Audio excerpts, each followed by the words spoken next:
Amigas, amigos, olá! A prova da Universidade de Taubaté, a Unital, se aproxima, então vale a pena nós discutirmos sobre as questões antigas das provas da Unital, especialmente das últimas 3 provas nos últimos 2 anos.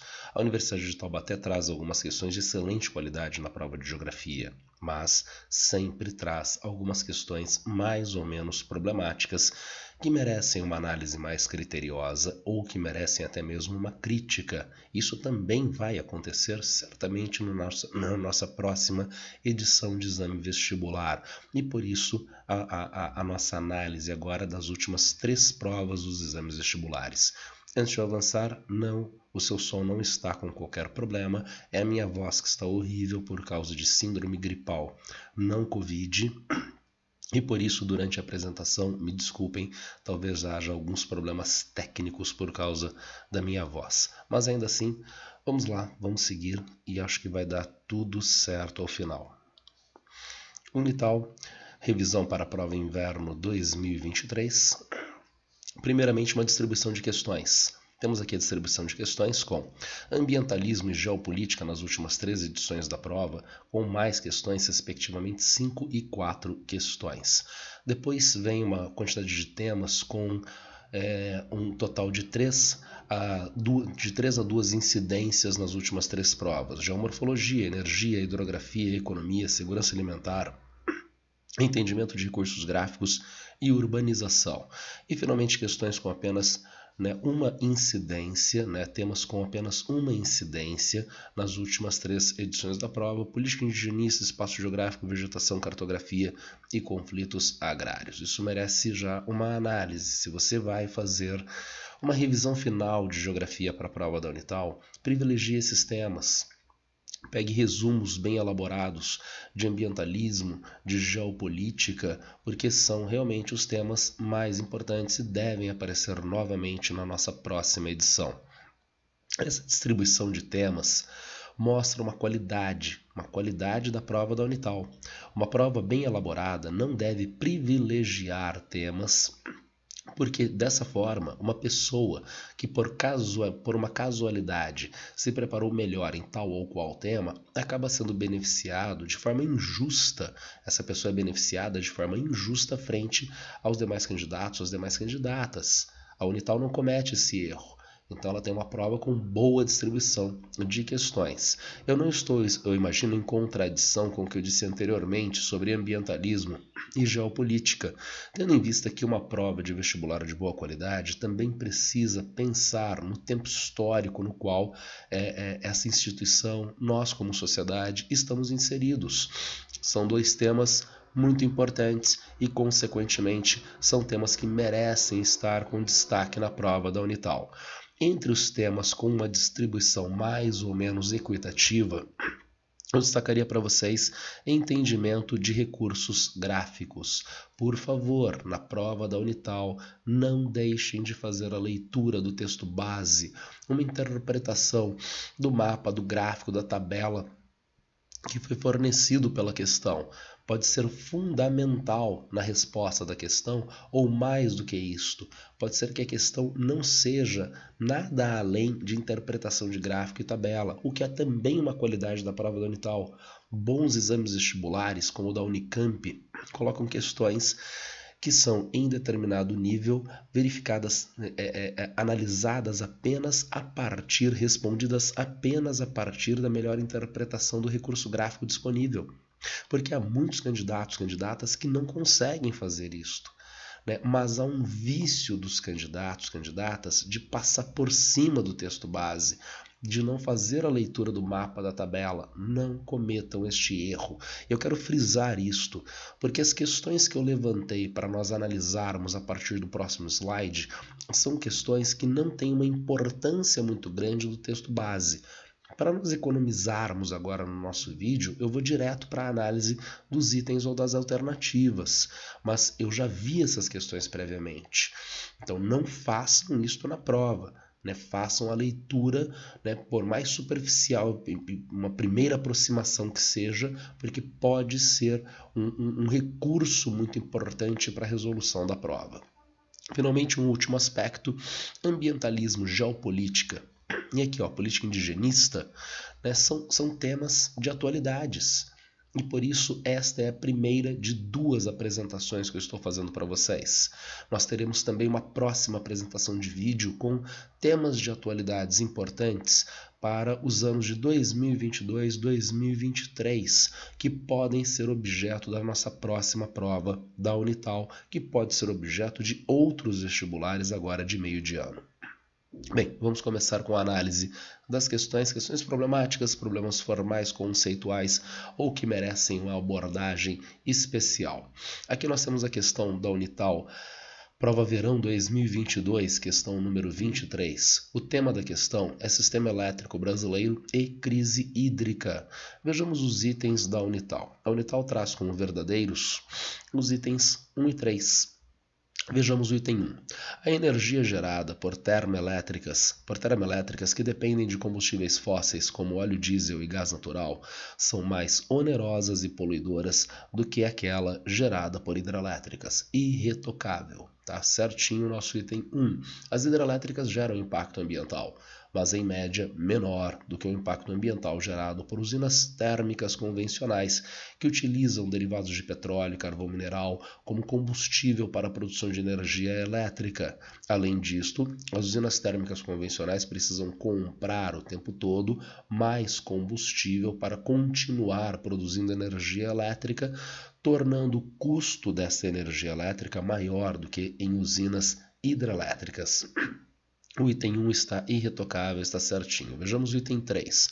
A ausência de chuvas convectivas é que provocaram a redução de água nos reservatórios. Também há o problema da incapacidade de avanço de frentes frias pelo território brasileiro, por amplas áreas do território brasileiro, fomentando a chamada crise hídrica mais recente. Então não foi apenas um problema de chuvas convectivas, mas também de chuvas frontais, né? Chuvas convectivas também, e por isso eu não vou invalidar o item 3, mas seria de bom tom que o elaborador da questão colocasse isso de uma maneira mais genérica para, quem sabe, facilitar a resolução por parte do vestibulando ou da vestibulanda. E o item 2, que está errado, né, que não foi validado pelo autor da questão, também tem alguns problemas. Vejamos. O uso de fontes alternativas de energia na matriz elétrica brasileira, especialmente as energias eólica e solar, que são abundantes no centro-oeste do Brasil, ajuda a superar a crise hídrica. Então vejam, do ponto de vista lógico, me parece correto. Então, se eu utilizar a energia elétrica oriunda de fonte solar ou eólica, eu estou dando uma folga para os reservatórios das usinas hidrelétricas. Isso me parece correto. Ainda há a sugestão de que estas fontes primárias, eólica e solar, são abundantes na região centro-oeste do país. Vejamos o que dizem os nossos 2 mapinhas. Aqui eles estão pequenos, aqui ficarão um pouquinho maiores. No nosso mapinha à esquerda, nós encontramos a velocidade média anual do vento a 50 metros de altura. 50 metros, isto é, o vento que vai ser aproveitado nas torres com os aerogeradores, mais ou menos a esta altitude. E no mapinha à direita nós encontramos a irradiação solar. Existe uma razoável potencialidade na região centro-oeste do Brasil, Claro que a região nordeste é a região mais destacada para a produção de energia elétrica, tanto eólica quanto solar, né? E daí a gente tem um erro de fato no item 2. Ele coloca aqui, vejam, especialmente eólicas, que são abundantes. Não deixa de haver uma relativa abundância na região centro-oeste, apesar de ela não ser a região mais destacada nessas 2 fontes primárias de energia. A elaboração do item 2 também poderia ser de melhor qualidade para que um vestibulando, uma vestibulanda de bom preparo pudesse ter a melhor interpretação deste item. Avançando para a nossa próxima questão, ainda do mesmo vestibular, verão 2022, a questão 25, sobre abalos sísmicos, terremotos. Sobre este evento, abalos sísmicos, a Unital diria que os itens 2 e 3 são verdadeiros. A Califórnia é um local em que ocorrem muitos sismos, pois se situa na falha de San Andrés. provocada pelo encontro das placas tectônicas norte-americana e do Pacífico. Sem nenhum problema no nosso item 2. O item 3. A escala Richter é uma escala logarítmica que é utilizada para quantificar a quantidade de energia liberada por um sismo verdadeiro. Mercalli mostra a devastação aparente superficial, enquanto Richter mostra a força, a intensidade de força do sismo. Então está certinho o nosso item 3, inclusive é uma escala logarítmica. Então, o terremoto nível 4 não tem o dobro de energia do terremoto nível 2, porque o crescimento é muito maior, o crescimento é logarítmico. E o nosso item 1 está dizendo que o epicentro do terremoto foi a 14 km de profundidade. Bom, o final do texto base diz isso, olha só. A profundidade do terremoto foi a 14 km. E ele diz no item 1, o epicentro foi a 14 km. Será que isso não está certo? Não, não está. O elaborador da questão tem toda a razão. Nós temos aqui o esqueminha que mostra o epicentro e o hipocentro, ou foco do terremoto. O hipocentro, ou foco, é que está a 14 km de profundidade, e não o epicentro, que é onde ele se manifesta verticalmente na superfície. A vertical a partir do hipocentro até a superfície é que é o epicentro, tudo bem? Então a questão estava certinha, sem qualquer problema. Nós temos aqui a questão número 27, que fala sobre povos indígenas. E vejam, em relação à demarcação de terras indígenas, a Constituição Brasileira de 1988, em vigor, afirma que os povos indígenas, diz o elaborador, alternativa D, devem manter sua organização e cultura intactas, vivendo em aldeias nos territórios originais demarcados antes da Constituição de 1988. Em diferentes perspectivas, é um item bastante questionável. Devem manter sua organização social e cultural intacta. Não tem qualquer legislação brasileira, até mesmo o velho Estatuto do Índio de 1964, que pregue isto. Prega-se isso sim, a autonomia das comunidades indígenas na manutenção dos seus valores culturais, das suas relações de produção e relações sociais. A autonomia indígena não é tornar intacta a cultura indígena. Isso é bastante questionável. E ainda no restante, vivendo em aldeias nos territórios originais, demarcados antes da Constituição de 1988. Será que a Constituição brasileira afirma em 1988 que os indígenas precisariam estar dentro desses aldeamentos até a Constituição, até 1988, para que haja demarcação de terras indígenas? Artigo 231. São reconhecidos aos índios sua organização social, costumes, línguas, crenças, tradições e os direitos originários sobre as terras que tradicionalmente ocupam, competindo à União demarcá-las, proteger e fazer respeitar todos os seus bens.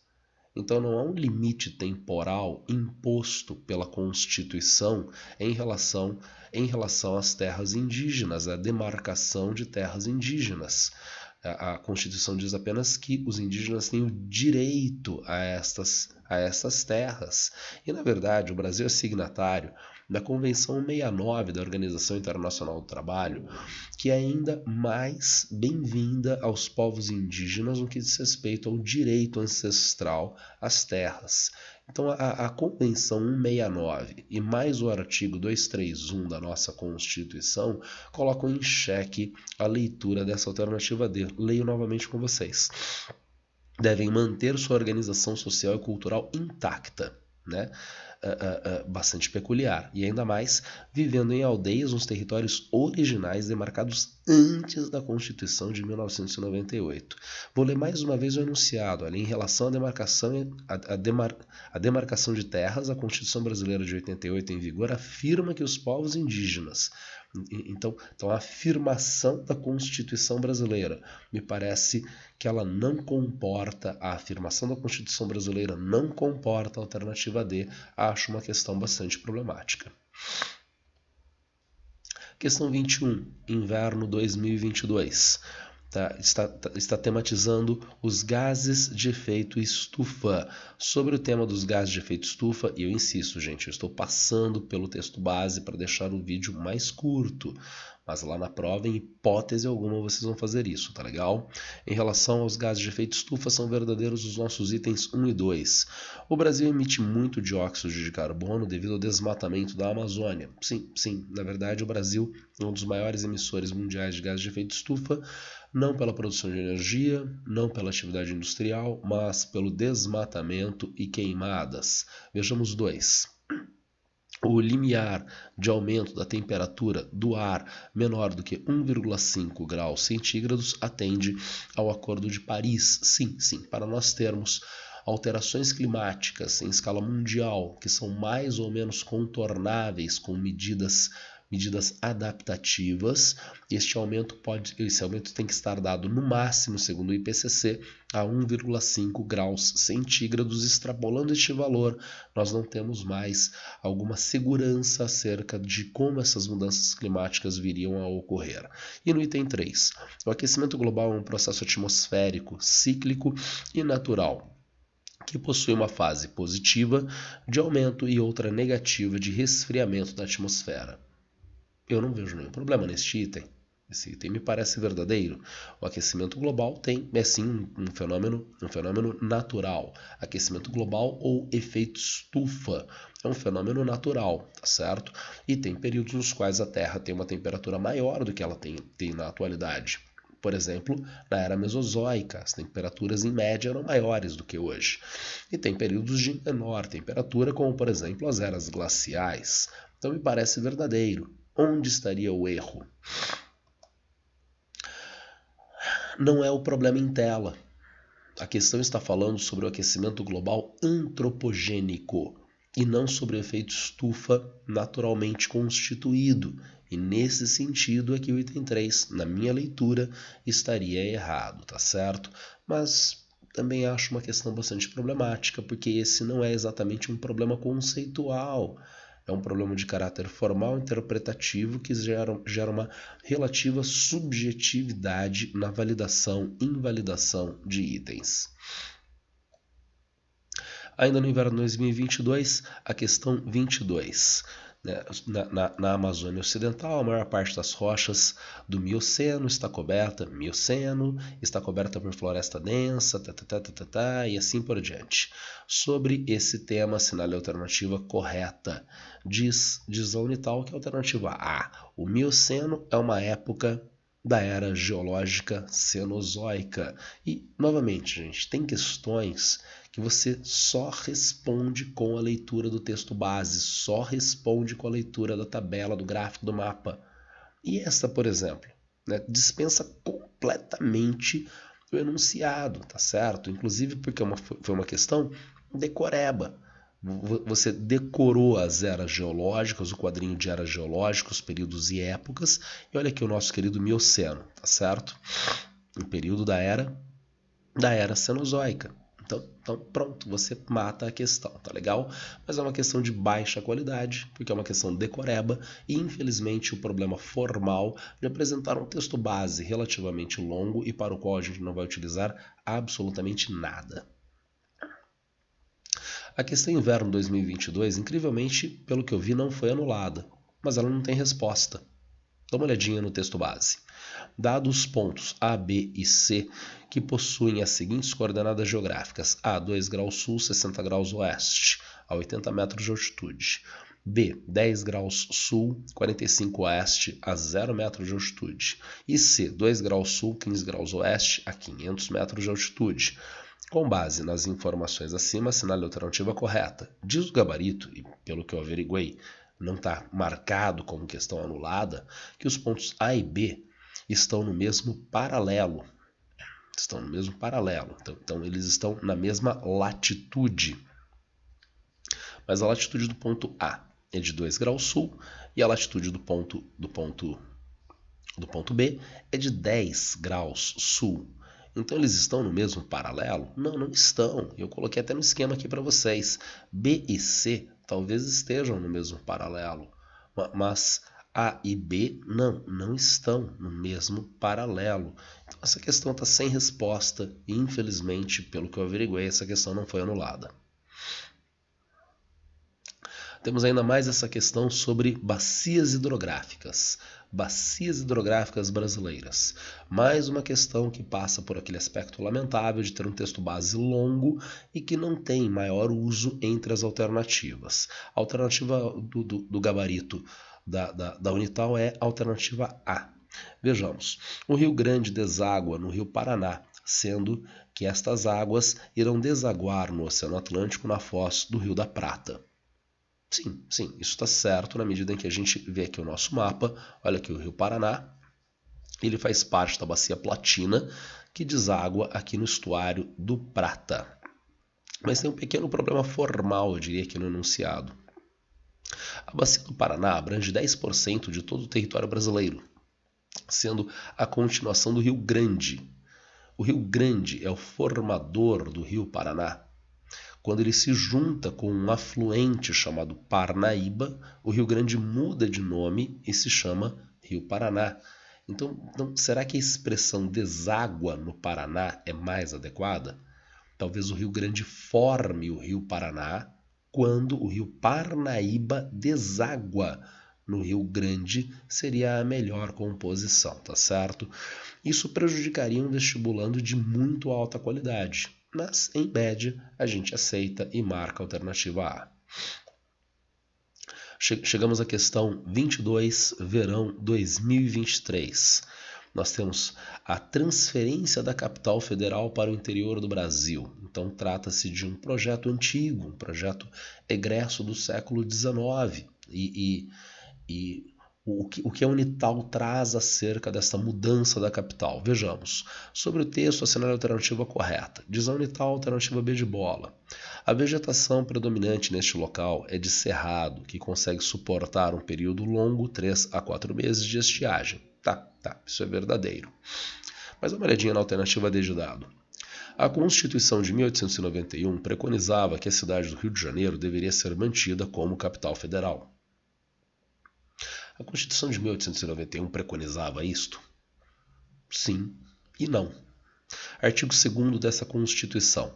Cada uma das antigas províncias formará um estado e o antigo município neutro constituirá o Distrito Federal, continuando a ser capital da União enquanto não se der a execução ao disposto do artigo seguinte. Opa, o que diz o artigo seguinte? Artigo 3º. Fica pertencente à União, no Planalto Central da República, uma zona de 14.400 km², que será oportunamente demarcada para nela estabelecer-se a futura capital federal. Então veja, eu diria que pela elaboração do item D, a gente transforma ele no item de Schrödinger, né? Ele está certo e ele está errado dentro da caixa, tá certo? É um problema, porque ela preconizava a manutenção da capital no Rio de Janeiro? Sim, a capital continuou, na verdade, no Rio de Janeiro. Mas a Constituição dizia que a capital deveria continuar no Rio de Janeiro indefinidamente?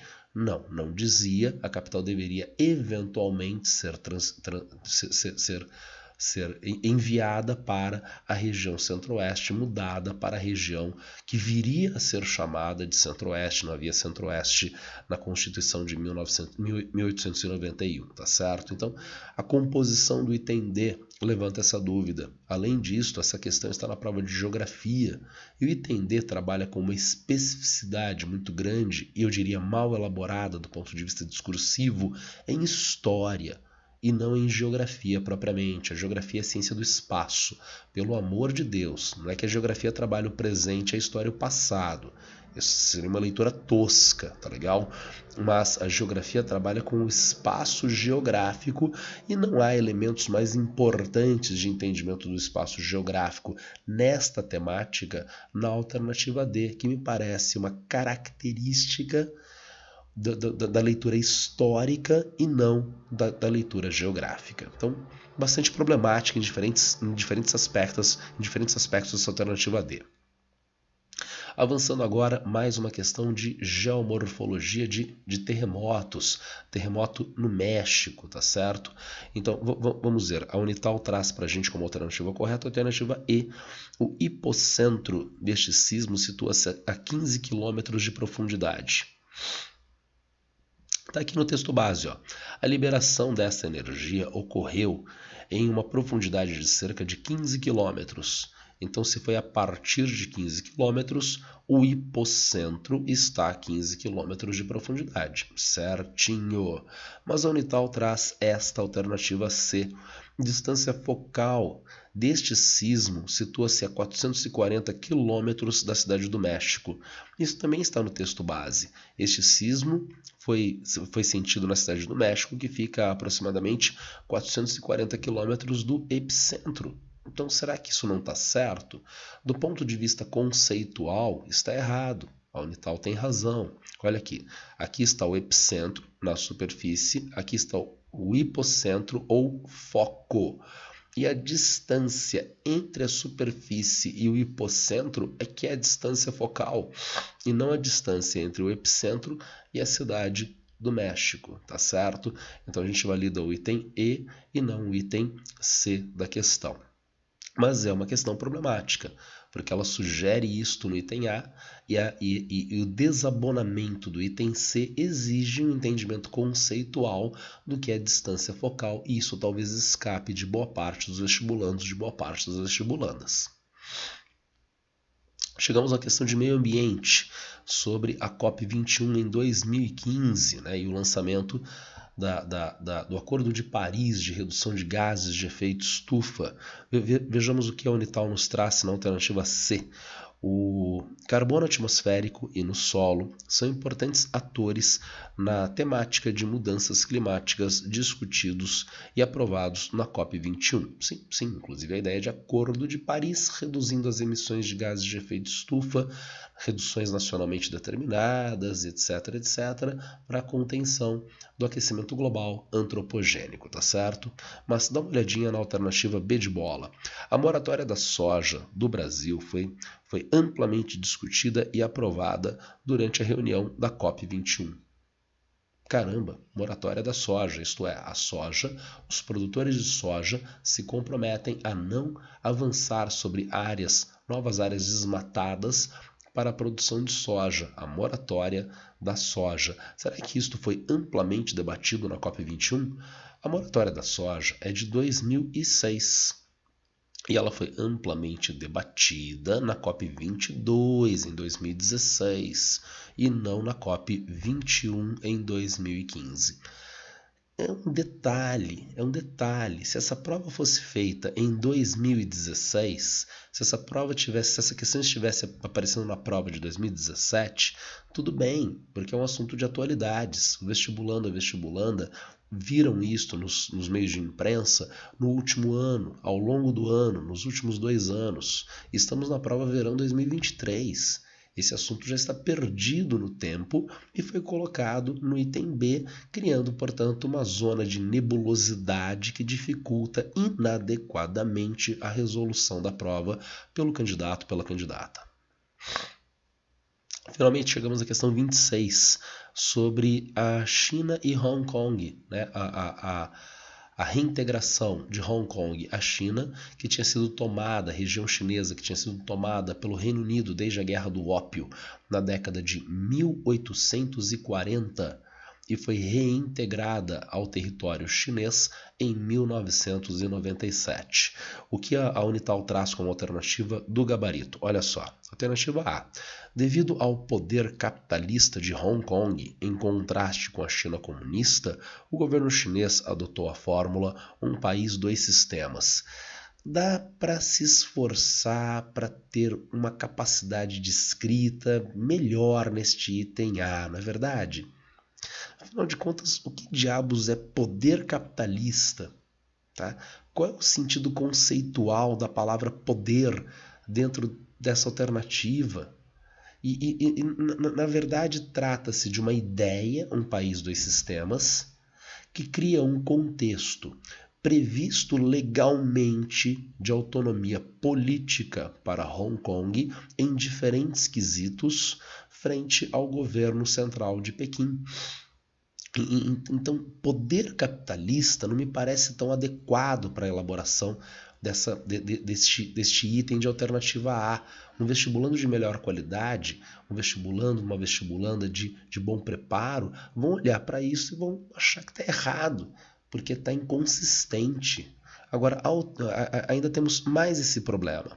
A ilha, considerada uma província rebelde pela China, esteve no centro de uma tensão geopolítica em agosto, após a visita da presidente da Câmara dos Estados Unidos, a Câmara dos Representantes, Câmara dos Deputados, seria aqui no Brasil, Nancy Pelosi, em 2021. Mas isso não está certo? Então, sim, para a China, para o governo da China continental, a ilha de Taiwan é uma província rebelde, parte do território chinês, a política de uma China.